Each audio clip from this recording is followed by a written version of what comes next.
आपको मालूम है ना, एक बार हमारे पास भी एक औरत आई थी, बहुत पहले सुनाया था मैंने। वो औरत आई, कहती मौलाना साहब ताबीज़ दे दो। क्यों? कि मेरा पति मेरा कहना नहीं मानता। हमने कहा क्या चाहती हो कि तुम्हारा शौहर तुम्हारे कहने पे चले? तुम जहां कहो उठे वो उठे, तुम कहो बैठे तो बैठ जाए? क्या चाहती हो, तुम्हारा गुलाम बन जाए? तो कहा मौलाना साहब आपने तो मेरे दिल की बात ही छीन ली। देखिए औरतों की प्लानिंग। हमने कहा अच्छा ठीक है, चलो तुम्हारा शौहर ऐसा हो जाएगा, तुम क्या चाहती हो? कहा यही चाहती हो। हमने कहा नाम बताओ तुम्हारा। कैसा मौलवी है? हमने क्यों, क्या हुआ? नाम लूंगी अपने शौहर का। क्यों? अरे नाम लेने से तो तलाक हो जाएगी। हमारे बड़े बड़े मौलाना कहते हैं कि पत्नी को पति का नाम नहीं लेना चाहिए। हमने कहा अच्छा, और हमें उसके मुंह से नाम निकलवाना था। तो मैंने कहा कि अच्छा ऐसी बात है। हमने कहा जब तक तुम नाम नहीं बताओगी तो तुम्हारा पति तुम्हारा गुलाम कैसे बनेगा? ताबीज में नाम लिखा जाएगा, तभी तो तुम्हारा पति तुम्हारा गुलाम बनेगा। कहते अच्छा ये बात है कि हाँ। बुलाती है अपनी छोटी सी बच्ची को, वहां लला ललो बोलते हैं बरेली में। लड़के को लला, लड़की को ललो। ललो इधर आ। हाँ क्या तेरे पापा का क्या नाम है? बच्ची कहती है रहमतुल्लाह। मेरे पापा का नाम रहमतुल्लाह। हमने कहा रहमतुल्लाह? हाँ हाँ हाँ हाँ। हमने कहा ये तो रहमतुल्लाह बता रही है कि हाँ यही नाम है। हमने कहा क्या नाम है? कहा यही जो बताया बच्ची ने। फिर भी नहीं बोल रही, वो भी बड़ी ढीठ है। तो हमने कहा क्या नाम है? ये बच्ची सही से नहीं बोल रही कि वही बोल रही है। सही है क्या? क्या है बच्ची? रहमतुल्लाह। हमने कहा रहमतुल्लाह कि हाँ हाँ जो आप बोल रहे हैं वही है। तो हमने कहा ये नाम तो तुम्हें लेना पड़ता है। कहा कभी नहीं लेती हूं। हमने कहा तो इसका मतलब तुम नमाज नहीं पढ़ती हो? कहा नहीं नमाज 5 टाइम की पढ़ती हूं। हमने कहा नमाज पढ़ती हूं उसमें तो नाम आता है? कहा नहीं आता है। हमने कहा नमाज पढ़ती हूं तो सलाम नहीं फेरती हो? क्या फेरती हूं? हमने कहा उसमें तो आता है अस्सलामु अलैकुम बरहमतुल्लाह। रहमतुल्लाह आता है कि नहीं आता है? तो कहती है जब वो नाम आता तो नहीं लेती हूं। तो हमने कहा फिर क्या कहती हो? तो कहती जब वो नाम आता तो मैं कह देती हूँ अस्सलामु अलैकुम ललो के अब्बा। मैं नाम नहीं लेती हूँ। अस्सलामु अलैकुम ललो के अब्बा, अस्सलामु अलैकुम ललो के अब्बा। बताइए ये हाल है। अल्लाह की कसम उस औरत ने ये जुमले कहे हैं, मुझसे कहे कि मैं नाम नहीं लेती हूँ। हमारे मौलवियों ने कहा कि नाम लेंगे तो तलाक हो जाएगी। बताइए लोगों ने ये बता रखा है, जबकि बीवी अपने पति का, बीवी अपने शौहर का नाम ले तो ये सुन्नत है, ये सुन्नत है। देखिए अल्लाह के नबी अपनी बीवी आयशा से कहते हैं आयशा जब तुम नाराज होती हो तो मैं समझ जाता हूं कि तुम मुझसे नाराज हो, और जब तुम मुझसे खुश होती हो तो मैं समझ जाता हूं कि तुम मुझसे खुश हो। हजरत आयशा ने कहा अल्लाह के नबी कैसे? मैं तो कभी जाहिर नहीं होने देती हूं अपनी नाराजगी, फिर आप कैसे समझ जाते हैं? मैं नाराज भी होती हूं तो हम जाहिर नहीं होने देते कि मैं नाराज हूं, फिर आप कैसे समझ जाते हैं? फरमाया आयशा शौहर हूं तुम्हारा, चेहरा पढ़ता हूं, जानता हूं तुम्हें। का नहीं बताइए आप मेरी नाराजगी का पता कैसे लगाते हो? फरमाया आयशा जब तुम मुझसे नाराज होती हो तो कहती हो किसी बात पर इब्राहिम के रब की कसम। क्या कहती हो? नहीं नहीं इब्राहिम के रब की कसम मैंने ऐसा नहीं किया, इब्राहिम के रब की कसम मैंने खाना खा लिया, इब्राहिम के रब की कसम। जब तुम मुझसे नाराज होती हो तो कहती हो इब्राहिम के रब की कसम, और जब तुम मुझसे खुश होती हो तो कहती हो मोहम्मद के रब की कसम। मोहम्मद के रब की कसम मैंने खाना खा लिया, आप दिखाइए। अल्लाह के नबी मोहम्मद आपके रब की कसम, मोहम्मद के रब की कसम। आयशा जब तुम मेरा नाम लेती हो तो मैं समझ जाता हूं कि तुम मुझसे खुश हो। आयशा की उम्र कितनी है? 9 साल। और अल्लाह के नबी की उम्र कितनी है? 54, 54 साल। लेकिन मियाँ और बीवी के दरमियान इतनी लंबी उम्र का फासला होने के बावजूद आयशा क्या कह रही हैं? मोहम्मद के रब की कसम। और अल्लाह के नबी क्या कह रहे हैं? नाम लो। क्या कह रहे हैं? नाम नहीं लेना चाहिए हैं? मैं पति हूं। क्या कह रहे हैं? जब तुम मुझसे खुश होती हो तो मैं समझ जाता हूं कि खुश हो, क्योंकि तुम कहती हो मोहम्मद के रब की कसम। यानी बीवी जब अपने पति का नाम ले तो ये मोहब्बत की अलामत है, मोहब्बत की अलामत है। मैं तो कहता हूं कि नाम लेना चाहिए, हर औरत को नाम लेना चाहिए। कुछ जाहिल औरतें क्या कहती हैं? बच्चे का नाम है फरीद तो अपने पति को बुलाएंगी, आदमी का नाम है सलीम तो ये सलीम नहीं, ए फरीद के पापा सुनो। और जब तक फरीद नहीं था तब तक क्या कहती थी? शादी तो तेरी सलीम से हुई है ना, फरीद तो 1 साल के बाद आया है ना। 1 साल तक वो क्या था? ए जी, ओ जी, बस। कहां तुमने अपने आप को बना लिया, ए जी सुनो, अजी सुनो। और जब बच्चा पैदा हो गया, ए फरीद के पापा, ए नसीम के पापा। ये अजीब सिस्टम है, नाम लो डंके की चोट पर। तो मेरे भाइयों, हजरत फातिमा ने भी क्या कहा था, आए अली, जब मेरा इंतकाल हो जाए तो मुझे रात की तारीकी में, इशा के बाद मुझे कब्रिस्तान ले जाना दफनाने के लिए, दिन के उजाले में नहीं। फातिमा ने नाम लिया, अली जब मेरा इंतकाल हो जाए तो दिन के उजाले में मुझे दफन मत करना, कब्रिस्तान मुझे इशा के बाद ले जाना। फरमाया, फातिमा ऐसा क्यों कह रही हो? अगर तुम्हारा इंतकाल फजर के बाद हो जाए तो क्या मैं इशा के बाद ले जाऊं? तुम्हारे नबी ने, तुम्हारे अब्बू ने तो कहा मैयत को जल्दी कब्रिस्तान ले जाओ। कहा सब कुछ ठीक है, लेकिन मुझे रात में कब्र में ले जाना, रात में दफनाना। कहा क्यों? कहा अली, मैं नहीं चाहती हूं कि मेरे मुर्दा जिस्म पर पड़े हुए कफन पर भी किसी गैर मर्द की नजर पड़े। मेरे मुर्दा जिस्म पर पड़े हुए कफन पर भी किसी गैर मर्द की नजर पड़े। यह था पर्दा। यहां तो एक कुतिया के पीछे 10-10 कुत्ते लगे। सीखो पर्दा। यह पर्दा था, मेरे मुर्दा जिस्म पर पड़े हुए कफन पर भी किसी गैर मर्द की नजर ना पड़े। ये दिया है मोहम्मद की बेटी फातिमा ने इस्लाम का पर्दा। ये बताया है मोहम्मद की बेटी फातिमा ने कि पर्दा ये होता है, और इसी की दावत दी और इसी की तबलीग की है। मेरे प्यारे साथियों, कयामत के दिन सबसे सख्त अजाब, सबसे खतरनाक अजाब उस आदमी को दिया जाएगा जो दुनिया में तस्वीरें खींचता होगा, जो दुनिया में सेल्फियां लेता होगा, जो दुनिया में एक अपने मोबाइल से, अपने मोबाइल के कैमरों से किसी मौलवी की तस्वीर लेता होगा या किसी की भी फोटो खींचता होगा। इन्ना अशद्दन नास अज़ाबन, मैं हदीस पढ़ रहा हूं, मुस्लिम शरीफ की हदीस पढ़ रहा हूं।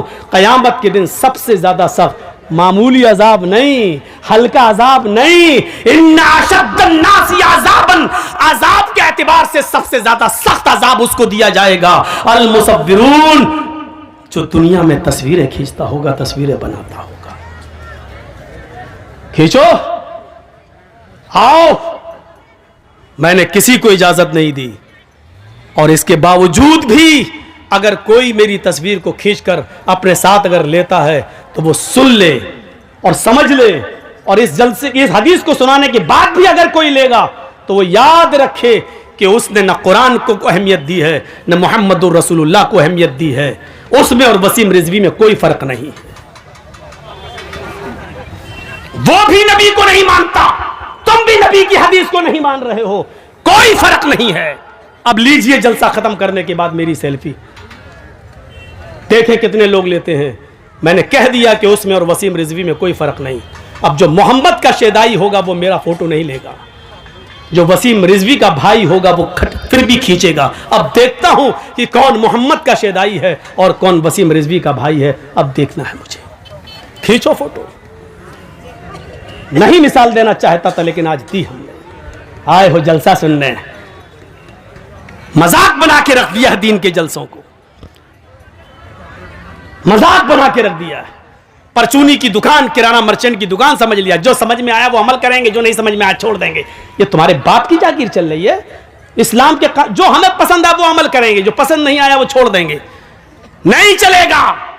शरीयत तो मोहम्मदुर रसूलुल्लाह की नापसंद को भी नापसंद नहीं मान रही है। याद है अल्लाह के रसूल का मामूल था, असर की नमाज पढ़ के आप अपनी सारी बीवियों के घर जाते थे, थोड़ी थोड़ी देर के लिए। आपकी जितनी बीवियां मौजूद थी उनके घर जाते थे, और हजरत ज़ैनब के घर थोड़ा ज्यादा बैठ जाते थे। क्यों? कि किसी जगह कुछ मिलता नहीं था। और ज़ैनब क्या करती थी, जो आपकी बीवी थी ज़ैनब बिन्त जहश, वो क्या करती थी, उनके पास शहद था तो शहद का शरबत बनाकर अल्लाह के नबी को पिलाती थी। तो भूखे रहते थे, नहीं मिलता था, तो वो कुछ शहद का शरबत बनाकर अल्लाह के नबी सल्लल्लाहु अलैहि वसल्लम को पिलाती थी। थोड़ी देर हो जाती थी। जिसकी कई बीवियां हों तो बीवियों में तो आपस में टसन रहती ही है। अच्छा, उनके यहाँ ज़्यादा क्यों बैठ जाते हैं, हमें इतना टाइम क्यों नहीं देते हैं? तो सारी बीवियों ने सलाह कर ली। क्या सलाह की? कि अल्लाह के रसूल जिसके पास भी जाएंगे, ज़ैनब के घर से निकल के जिसके भी पास जाएंगे, सारी बीवियां नबी की ये एक ही बात बोलेंगे कि आपके मुंह से तो मगाफिर की एक पौधा होता है, मगाफिर एक जड़ी बूटी होती है, उसकी बदबू आ रही है आपके मुंह से। तो अब अल्लाह के नबी ज़ैनब के घर से निकले, दूसरी बीवी के यहाँ गए, उन्होंने कहा अल्लाह के नबी आपके मुंह से तो बदबू आ रही है, बदबू कहाँ से आएगी? फिर आप दूसरी बीवी के पास गए, उन्होंने भी कहा बदबू आ रही है। जब सारी बीवियां एक ही बात कहेंगी तो दिमाग तो कबूल कर ही लेगा ना कि इसका सभी एक ही बात कह रही हैं, तो इसका मतलब बदबू। और नबी अकरम को बदबू से सख्त नफरत थी। खुशबू भी आप इतनी लगाते थे कि पसीना भी टपकता था तो खुशबूदार बन जाता था। जिस नबी की हालत ये हो वो बदबू को कैसे पसंद करे? तो कहा क्या खा के आए आप ज़ैनब के घर से? कहा शहद का शरबत पी के आया हूँ, इसीलिए बदबू आ रही है। तो अल्लाह के नबी ने कह दिया आज के बाद शहद को मैं हाथ नहीं लगाऊंगा, शहद मुझ पर हराम, नहीं पीऊंगा आज के बाद, नहीं खाऊंगा। तो शहद को अल्लाह ने हलाल किया और नबी ने क्या कह दिया? आज के बाद मैं शहद को हाथ नहीं लगाऊंगा। गौर करो, तुम अपनी मर्जी से जो चाहो पसंद कर लो और जो चाहो छोड़ दो, वो इस्लाम नहीं है। अल्लाह के नबी ने शहद को नापसंद कर दिया और क्या कहा? आज के बाद मैं शहद को नहीं पीऊंगा, जाओ शहद मुझ पे हराम। फौरन आसमान से जिब्राइल वही लेकर आ गए और क्या कहा? या अय्युहन नबी लिमा तुहर्रिमु मा अहल्लल्लाहु लक। आए मोहम्मद सल्लल्लाहु अलैहि वसल्लम, अल्लाह ने जिस चीज को आपके लिए हलाल किया है, आप कौन होते हैं उसको हराम करने वाले? लिमा तुहर्रिमु मा अहल्लल्लाहु लक। आपने उस चीज को अपने ऊपर हराम क्यों किया है जिसको अल्लाह ने हलाल किया? इस कुरान की आयत से आपको पता चल रहा है क्या मतलब हुआ? इसका मतलब यह हुआ कि अल्लाह की तरफ से अगर कोई चीज हलाल है तो उसको हराम करने का इख्तियार और हराम करने का पावर मोहम्मदुर रसूलुल्लाह को भी हासिल नहीं है। तो फिर हमें और आपको ये कैसे हासिल हो जाएगा कि हमें जो पसंद हो वो अमल कर लें और जो चीज हमें पसंद नहीं है उस पर हम अमल ना करें? जो चीज मेरी मर्जी के मुताबिक हो उसको हम मान लें और जो चीज मेरी मर्जी के मुताबिक ना हो उसको हम छोड़ दें। ये कैसे हो सकता है जब नबी अपनी मर्जी के खिलाफ शहद को हराम नहीं कर सकते अपने ऊपर? जब नबी को ये पावर हासिल नहीं है तो तुम्हें ये पावर और हमें ये पावर किसने दे दिया है?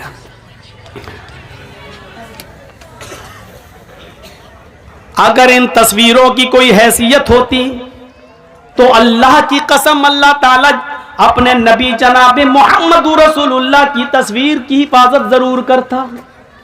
लेकिन देख लो दुनिया में ईसाई भी मौजूद हैं, ईसाइयों के पास ईसा की तस्वीर मौजूद है, यहूदियों के पास मूसा की तस्वीर मौजूद है, दाऊदियों के पास दाऊद अलैहिस्सलाम की तस्वीर मौजूद है, इब्राहिम को मानने वालों के पास इब्राहिम की तस्वीर मौजूद है। सबने हिंदू भाइयों के पास कृष्ण जी की, रामचंद्र जी की, शंकर जी की, गणेश जी की, इनकी तस्वीरें मौजूद हैं। अगर दुनिया में किसी नबी की तस्वीर मौजूद नहीं है तो वो हस्ती है जनाब मोहम्मद रसूलुल्लाह सल्लल्लाहु अलैहि वसल्लम की। क्योंकि अगर आज नबी की तस्वीर होती तो कोई आदमी नमाज पढ़ने मस्जिद में जाता ही नहीं, कोई आदमी अल्लाह के नबी के रोज़े अक़दस पे जाता ही नहीं, वहां दरूद पढ़ता ही नहीं। वो अल्लाह के नबी की तस्वीर को अपने घर लगा लेता, वो नबी की तस्वीर पे हार या माला डाल देता, या तस्वीर को अपने घर में लगाकर 7 चक्कर उसी के लगा के कह देता कि हज हो गया। मेरे प्यारे साथियों, वो नबी अकरम की तस्वीर को छोटे छोटे टुकड़ों में लेकर उसका तावीज बनाता, उसको पहनता और फिर नबी का फोटो अखबारों में छपता, नबी का फोटो पेपरों में आता और कभी उसकी कटिंग होती और वो पैरों के नीचे रौंदा जाता।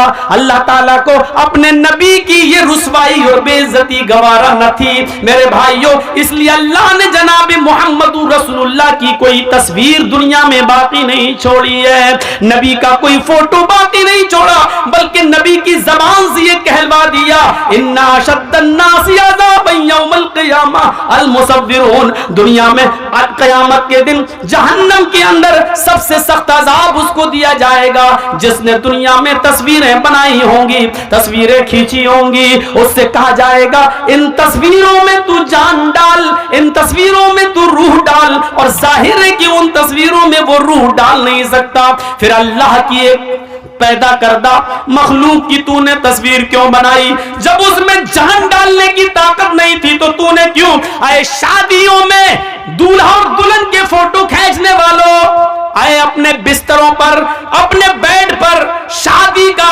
मियाँ और बीवी का फोटो लगाकर बेड पर चिपकाने वालों, मियाँ और बीवी की तस्वीर अपने कमरे में लटकाने वालों, तैयार हो जाओ। इन्ना शद्दन्नास अज़ाबन यौमल क़यामा, क़यामत के दिन सबसे ज्यादा सख्त अज़ाब इन्हीं को होगा जो दुनिया में तस्वीरें खींचते हैं, दुनिया में तस्वीरें बनाते हैं। और सबसे ज्यादा सख्त अज़ाब उकिलतु बिसलयूता बिजहन्नम यौमइज़िल्लाह, क़यामत के दिन जहन्नम खींच कर लाई जाएगी। जहन्नम के अंदर 70,000 लगामें पड़ी होंगी और जहन्नम को खींच कर लाया जाएगा। जब जहन्नम को खींच कर लाया जाएगा, जहन्नम चीख रही होगी। और सुनो, हाँ सुनो, कुरान सुनने के लिए बुलाया, हदीस सुनने के लिए जर्जीस को दावत दी, तो सुनो, हाँ सुनो, जहन्नम जब खींच कर लाई जाएगी, अल्लाह कहेगा ऐ जहन्नम क्या चाहती है? जहन्नम चीखेगी और कहेगी उकिलतु बिसलास, आय अल्लाह मेरे अंदर 3 किस्म के लोगों को पहले डाल, 3 गुनाहगारों को मेरे अंदर पहले डाल। अल्लाह कहेगा ऐ जहन्नम बता तेरे अंदर 3 कौन से गुनाहगारों को डालो? सबसे पहले वो नाम लेगी, आय अल्लाह उकूकुल वालिदैन, माँ बाप के सताने वालों को, माँ बाप को रुलाने वालों को जहन्नम में मेरे अंदर सबसे पहले फेंक। दुनिया में जो अपने माँ बाप को सताया करते थे, माँ बाप के साथ जुल्म करते थे, माँ बाप को नजरअंदाज करते थे, माँ बाप को खून के आंसू रुलाते थे, पाल पोस कर माँ बाप ने बड़ा किया, उनको अजियत और तकलीफ देते थे, उनको तू जहन्नम के अंदर मेरे पेट में पहले डाल। अल्लाह जहन्नम की ख्वाहिश पूरी करेगा और माँ बाप के नाफरमानों को जहन्नम के अंदर डाल दिया जाएगा। फिर जहन्नम कहेगी शैखुन जानिन, हाय अल्लाह मेरे अंदर बूढ़ा आदमी जो दुनिया में जिना करता था, बूढ़े लोग जो दुनिया में जिना करते थे, बुढ़ापे के बावजूद वो लड़कियों की जिस्मों से खेला करते थे, उनकी इज्जतों को तार तार करते थे, उनको बहला फुसाकर और उनको गलत काम के लिए आमादा करते थे। ऐ अल्लाह उन बूढ़े, उन बुजुर्ग जिनाकार लोगों को तू मेरे अंदर डाल। नौजवान से तो एक बार गलती होती है, वो जवानी का नशा है, हालांकि वो भी जहन्नम में सजा भुगतेंगे, वो अपने हिसाब किताब के बाद जहन्नम में जाएंगे। लेकिन जहन्नम जिनको मांग रही है वो कह रही है कि मेरे अंदर बूढ़े जिनाकारों को, बूढ़े जानियों को तू मेरे अंदर डाल, जिन्होंने बुढ़ापे के बाद भी, जबकि उस उम्र में शहावत कम हो जाती है, इस उम्र में शहावत की कमी हो जाती है, इसके बावजूद उन्होंने लड़कियों की इज्जत से खिलवाड़ किया। आय अल्लाह इस बूढ़े जानी को तू जहन्नम के अंदर डाल। अल्लाह बूढ़ा जना करने वाले बूढ़ों को भी जहन्नम के अंदर डाल देगा। कहे अल्लाह एक मखलूक और रह गई है, तू उसको भी मेरे अंदर डाल। अल्लाह कहेगा बता कौन सी मखलूक है? अल मुसव्विरून, जहन्नम चीख कर कहेगी तस्वीर बनाने वालों को, तस्वीर खींचने वालों को, फोटो बनाने वालों, फोटो खींचने वालों को अल्लाह जहन्नम मुतालबा करेगी, जहन्नम पूछेगी, जहन्नम अल्लाह से मांगेगी और अल्लाह जहन्नम की फरियाद पूरी करेगा और जहन्नम में इन तस्वीर बनाने वालों को, तस्वीर खींचने वालों को भी डाल दिया जाएगा। एक चीज होती है मजबूरी में किसी चीज की इजाजत देना। पासपोर्ट बनवाना है, जरूरत है। आधार कार्ड में आपका फोटो लगना है, जरूरत है, खींच सकते हो। बैंक में पासबुक के अंदर और बैंक में आपका फोटो लगना है, आप दे सकते हैं। ड्राइविंग लाइसेंस में आपका फोटो लगेगा, आप दे सकते हैं। ये चीज जायज है, जरूरत है, आप दीजिए। बिना जरूरत क्यों? एक आदमी वीडियो में किसी की तकरीर रिकॉर्ड करता है, लेकिन अपने पास रखने के लिए तो गलत है, लेकिन उसको आम करता है और जाहिर करता है और दूसरी जगह पहुंचाता है, तो एक जरूरत है। क्योंकि ये तकरीर आज जिक्रा में हो रही है, तो जाहिर है कि इसको यूपी और बिहार और उड़ीसा वाले नहीं सुन पा रहे हैं। अब वो चाहता है कि ये तकरीर जो जिक्रा में हुई पूरा हिंदुस्तान सुने, पूरी दुनिया सुने, और उसको नश्र करके दूसरी जगह पहुंचा रहा है। तो ऐसी जगह पर उसकी वीडियो बनाकर तकरीर की गर्ज से डाला जा सकता है। तो मेरे भाइयों, किसी को पावर नहीं है, अपनी मनपसंद चीजों को ले लो और अपनी मनपसंद चीजों को छोड़ दो। ये इस्लाम नहीं है। पसंद आए तब भी, ना पसंद आए तब भी लेना पड़ेगा। फजर में कौन उठना चाहता है? कोई उठना चाहता है?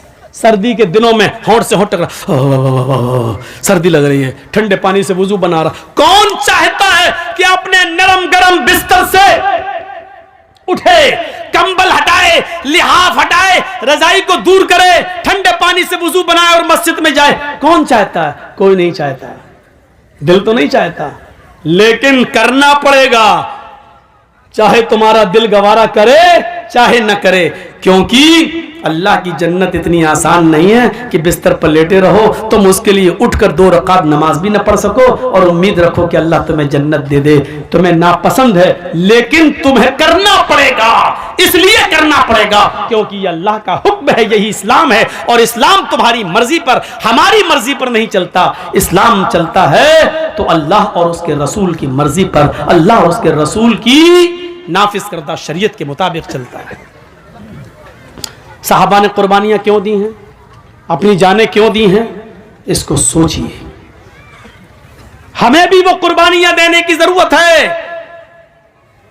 कौन आदमी ऐसा है जो ये चाहता कि अपनी जान दे, लेकिन साहबा अल्लाह के रसूल मुझे इस जंग में ले चलिए, मैं चाहता हूं कि शहीद हो जाऊं, मैं चाहता हूं कि जंग लड़ूं, या तो काफिरों को मारूं या शहीद कर दिया जाऊं। अल्लाह के नबी उनको कबूल कर रहे हैं, ले रहे हैं, और वो जा रहे हैं और लड़ रहे हैं और शहीद हो रहे हैं। क्यों? क्योंकि अल्लाह के नबी ने फरमाया, शहीद जब कत्ल किया जाता है, उसके खून का पहला कतरा जब जमीन पर गिरता है तो अल्लाह उसके सारे गुनाह को माफ कर देता है। शहीद कयामत के दिन जब अपनी कब्र से उठेगा तो उन्हीं कपड़ों में उठेगा जिन कपड़ों में वो शहीद हुआ है, और उसी जगह से उसका खून बह रहा होगा, टपक रहा होगा, जिस जगह खंजर, जिस जगह तलवार या जिस जगह गोली लगी है। इस हाल में उठेगा कि उसके जिस्म से खून गिर रहा होगा। अल्लाह ताला उसके जिस्म से गिरते हुए खून को देखकर कहेगा, फरिश्तों, इस बंदे का क्या हिसाब लूं, इससे क्या पूछताछ करूं, ये तो मेरे लिए अपनी पूरी जमीन और जायदाद और जान सब कुछ देकर चला आया, इससे क्या मैं पूछूं, इसने तो सब कुछ मेरी राह में कुर्बान कर दिया था, इसने तो अपनी जान तक मेरी राह में दे दी थी। जाओ, मैंने इसको बख्श दिया, इसको जन्नत के अंदर दाखिल कर दो, इसको जन्नत के अंदर ले जाओ। फरिश्ते उसको जन्नत में ले जा रहे होंगे। फरिश्ते पूछेंगे, तुम्हारी कोई और तमन्ना है? जन्नत की नेमतों को शहीद देखेगा, जन्नत की नेमतों को शहीद देखेगा। फिर फरिश्ते पूछेंगे, कुछ और चाहते हो?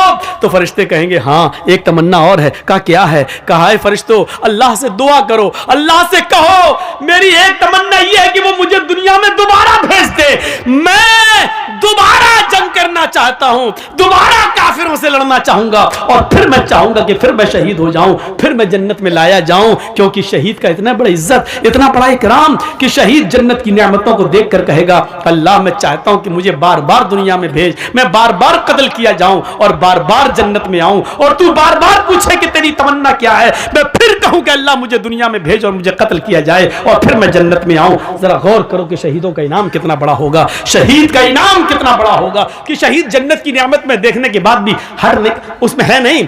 फरिश्ते पूछ रहे हैं, कुछ और चाहते हो? अब जन्नत में किसी चीज की कमी तो है नहीं, फिर भी फरिश्ते पूछ रहे हैं, कुछ और चाहते हो? कि हाँ, क्या? दुनिया में दोबारा जाना चाहता हूं, नक्तुल, फिर कत्ल होना चाहता हूं, फिर जन्नत में आना चाहता हूं। यह तमन्ना होती है। लेकिन फरिश्ते कहेंगे, नहीं, जो रूह एक बार हमारे पास आ जाती है वो दुनिया में दोबारा लौट कर नहीं जाती। अब तुम्हें दुनिया में दोबारा नहीं भेजा जाएगा। जब शहीद को दुनिया में दोबारा इंसान की शक्ल में नहीं भेजा जा सकता, यहां तो बहुत बड़े बड़े बुजुर्गों की रूहें आती हैं हमारे घरों में, शब बारात के हलवे खाने, खिचड़े खाने और पता नहीं क्या क्या करने।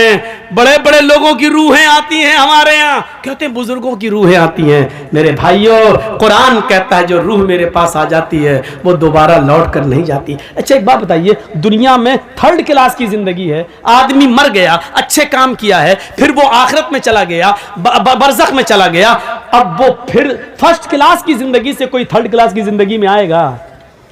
मौलाना जर्जिस बहुत अच्छे नेक अमल किए, अब हम मर गए, अब हम मरने के बाद अल्लाह ने मुझे आला इल्लीन के अंदर मेरी रूह को दाखिल कर दिया, अब हम दुनिया में दोबारा आना चाहेंगे, उन नेमतों को छोड़कर दुनिया में हम दोबारा आएंगे, फिर फायदा क्या है? दुनिया की 3rd क्लास की जिंदगी को छोड़कर हम 1st क्लास में अच्छी जिंदगी जिंदगी में गए हैं, फिर हम दुनिया में क्यों आना चाहेंगे? मेरे भाइयों, जो बुजुर्ग दुनिया की जिंदगी में अमल करके अल्लाह को प्यारे हो गए हैं, वो अल्लाह के पास से लौटकर दुनिया में दोबारा क्यों आना चाहेंगे? इतनी मोटी सी बात हमारी आपकी अकल में नहीं आती है। मेरे भाइयों, जिस आपके जिक्रा गांव के अंदर अगर मुझे पकड़ के मारा जाए, ठूसा जाए, अच्छा कमीने पिछली साल तू क्यों नहीं आया था, है बोल, ये अब पकड़ के कोई हमें बांध के मारे, फिर दोबारा हम जिक्रा गांव में प्रोग्राम देंगे?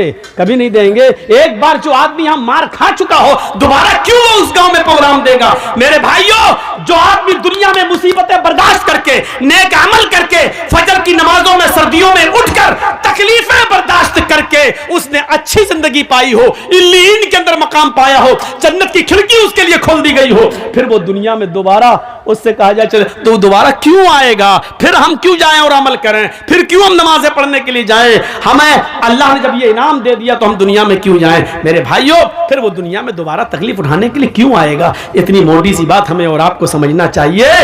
और यही बात हम बड़े प्यार से कहते हैं तो हमारे भाई कहते हैं, ओह ये आ गया मौलवी, जिसने इसकी तकरीर सुनी काफिर, इन दौर से निकलो। उत्तर प्रदेश के अंदर यही तो गेम खेला जा रहा है, लड़ो लड़ाओ, मुसलमानों को आपस में बांटो। इलेक्शन के मौके पर इसको मंत्र पढ़वाया गया, क्यों जानते हो? मकसद सिर्फ जितेंद्र त्यागी नहीं है, मकसद है पूरा शिया समुदाय को अलग करना और सुन्नियों को अलग करना। ये दोनों अलग हो गए और शियों के वोट अगर बीजेपी को मिल गए तो बस बीजेपी 2022 के चुनाव में फिर आ रही है यूपी के अंदर। ये मकसद है। वरना ऐन चुनाव के मौके पर जो आदमी बाबरी मस्जिद से लेकर अब तक हमेशा विरोध करता आया हो मुसलमानों का, कुरान का, इस्लाम का, वो इलेक्शन के मौके पर किसी मंदिर पे जाकर धर्म क्यों चेंज कर रहा है? कर नहीं रहा है, ये बीजेपी के इशारे पर कराया गया है। ऐसे मौके पर करो ताकि हमें फायदा हो, चुनावी फायदा पहुंचाओ। मेरे भाइयों, ये होगा।